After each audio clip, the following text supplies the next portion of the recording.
Hi everyone, जैसा कि दोस्तों आप लोगों को इस वीडियो में देखने को मिलेगा, डलमऊ में आया हुआ हूँ दोस्तों, जहाँ पर डलमऊ के राजा डालदेव पासी का किला और उनकी इमारतें संपूर्ण जो भी विरासतें रही हैं सब देखने को मिलेगा दोस्तों। इस वीडियो में हम आपको बता दें, रायबरेली जब पूरा देश होली के रंग में डूबा रहता था, उस समय ज़िले के डलमऊ कस्बे और दोस्तों उससे जुड़े लगभग 3 दर्जन गाँव की 50,000 आबादी शोक में डूबी रहती थी। ये लोग डलमऊ के वीर पराक्रमी और न्यायप्रिय शासक राजा डालदेव पासी की याद में होली नहीं मनाते हैं दोस्तों। होली के दिन ही धोखे से हमला करके राजा डालदेव पासी को शहीद कर दिया गया था। होली पर्व के 3 दिन बाद इन गाँवों में रंग पर्व शुरू होता है और अलग अलग दिनों में रंग खेला जाता है। यह दौर अगले 1 हफ्ते तक चलता है दोस्तों, यानी कि 3 दिन तक यहाँ इलाका शोक में डूबा रहता है। आज से सैकड़ों वर्ष पूर्व डलमऊ के राजा डालदेव पासी का परचम आसपास के राज्यों तक तथा दिनों दिन वह अपने राज्य का विस्तार कर रहे थे। राजा डालदेव पासी पड़ोसी राज्यों के राजाओं की आँखों की किरकिरी बने हुए थे। कन्नौज से चलकर कानपुर, उन्नाव और बक्सर होते हुए अपने राज्य की स्थापना, फिर दोस्तों नए क्षेत्र पर राज्य स्थापित करने के लिए राजा डालदेव पासी पहुँचे थे। राजा डालदेव के राज्य विस्तार को देखकर कन्नौज और जौनपुर के पड़ोसी राज्यों ने कई बार आक्रमण किया, लेकिन उन्हें पराजय का मुंह देखना पड़ा दोस्तों। पराजित राजाओं ने एकजुट होकर राजा डालदेव को कूटनीति का सहारा लेकर घेरा। होली के दिन जब मुट्ठी भर सैनिकों के साथ राजा डालदेव रंग खेल रहे थे, तभी जौनपुर के राजा इब्राहिम शाह सरकी ने भारी सेना के साथ हमला कर दिया, जिससे पहले कि राजा डालदेव पासी कुछ समझ पाते, किले को सरकी की सेना ने घेर लिया।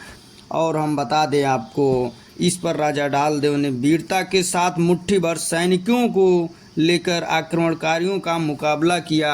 डलमऊ क्षेत्र के पखरौली गांव के पास दुश्मनों की सेना ने राजा डालदेव को घेरकर मौत के घाट उतार दिया।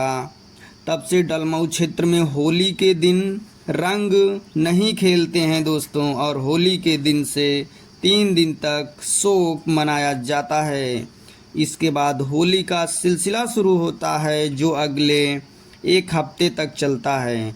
1968 में पंप कैनाल के उद्घाटन के दौरान इंदिरा गांधी भी किले को देख काफ़ी प्रभावित हुई थी, लेकिन उसके बाद किसी ने किले की ओर देखना भी हम कहेंगे मुनासिब नहीं समझा। किला परिसर की ज़मीन में ही जैसे कि सिंचाई विभाग का अधिगृह बना हुआ है, यह किला पर्यटक का केंद्र बना हुआ है। जैसा कि आपने इस वीडियो में देखा, जो जर्जर हालात की स्थिति में बना हुआ है। रायबरेली की धरोहरों में जैसे कि शुमार राजा डालदेव का किला कभी भी ढह सकता है दोस्तों। और ये नदी के किनारे का कुछ मंजर व नज़ारा है, जो कि आप इस वीडियो में देखेंगे दोस्तों। और हम बता दें आपको, ये मेरी बोलेरो है, ये वहाँ का घाट है, नज़ारा है। ये डलमऊ की आन बान शान राजा डालदेव पासी के नाम से जानी जाती है, जैसा कि हम आपको इस वीडियो में दिखा रहे हैं। जैसे कि हम बता दें आपको, रायबरेली जब पूरे देश में होली के रंग में डूबा रहता था, उसी समय ज़िले के डलमऊ कस्बे और उससे जुड़े लगभग 3 दर्जन गाँव में 50,000 आबादी शोक में डूबी रहती थी दोस्तों। ये लोग डलमऊ के वीर पराक्रमी और न्यायप्रिय शासक राजा डालदेव पासी की याद में होली नहीं मनाते, जैसा कि मैंने आपको बताया दोस्तों। और हम बता दें, होली पर्व के 3 दिन बाद इन गाँव में रंग पूर्व शुरू होता है। और राजा डालदेव पासी, ये जो नदी देख रहे हैं, इसी के किनारे राजा डालदेव पासी का किला था, जो कि मैंने आपको स्टार्टिंग के वीडियो में दिखाया और अभी फिर हम आपको दिखाएंगे दोस्तों। और हम बता दें, राजा डालदेव पासी जो राजा थे, वीर पराक्रमी योद्धा व ताकतवर योद्धा थे। इनके वीरता के किस्से अपने देश ही नहीं पूरे विश्व में मान सम्मान के साथ गाए सुनाए जाते हैं। राजा डालदेव पासी डलमऊ के बहुत प्रसिद्ध 12 महीने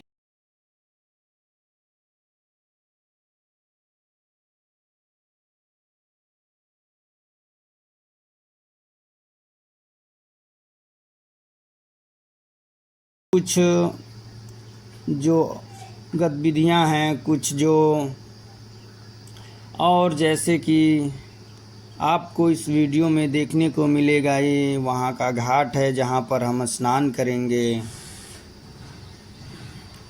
और दोस्तों हम आपको बता दें, ये जो घाट है यहाँ पर राजा डालदेव के शासनकाल से ही स्नान का प्रचलन चला आ रहा है, जहाँ पे लोग जाके अपनी आस्थाओं को मान सम्मान सहित स्नान करते हैं, जो कि आपको इस वीडियो के माध्यम से देखने को मिलेगा। और हम बता दें, यही राजा डालदेव की जो ये धरती है, यहाँ पे देख सकते हैं हम डुब्बी लगा रहे हैं दोस्तों। और फाइनली हम एक बार फिर से आपको दिखाएंगे राजा डालदेव पासी का किला, जो कि अब इस वीडियो में देखने को मिलेगा। दोस्तों जैसा कि आप देख रहे हैं, ये जो राजा डालदेव पासी का जो किला है, और ये वहाँ पर सिंचाई विभाग का नलकूप है, पहले के ही शासनकाल से लगा हुआ है राजा डालदेव। और इससे कुछ बेसिक अर्निंग होती है गवर्नमेंट को। हम बता दें आपको, डलमऊ दुर्ग का अनकहा इतिहास उत्तर प्रदेश के डलमऊ में स्थित, जैसे कह सकते हैं कुछ न्यूज़ पेपर और कुछ गूगल सर्चिंग में कुछ ऐसा कुछ बहुत सी चीज़ें उल्लेखनीय हैं। हम आपको बता दें, रायबरेली के पासी राजा डालदेव का राज्य डलमऊ में था दोस्तों। ये 4 भाई थे। और बता दें, डालदेव, बालदेव और ककोरन और राजा भाओ। राजा डालदेव ने अपने राज्य 4 भाइयों में बांटकर एक जैसा कि बहुत ही अच्छा व गौरवशाली इतिहास बनाया था, जो आज भी मशहूर है। जैसा कि एक बार फिर हम बता दें, महाराजा डालदेव पासी रायबरेली के पासी राजा डालदेव का राज्य डलमऊ में था। ये 4 भाई थे दोस्तों, डालदेव, बालदेव और काकोरन। और राजा डालदेव ने अपना राज्य 4 भाइयों में बांटकर एक शक्तिशाली साम्राज्य की स्थापना की थी। इन तीनों का राज्य गंगा नदी तथा शाई नदी के मध्य पूर्व में आरखा ग्राम से लेकर पश्चिम में खीरों तक था दोस्तों। राजा डालदेव का किला लगभग 12 बीघे के क्षेत्र में था।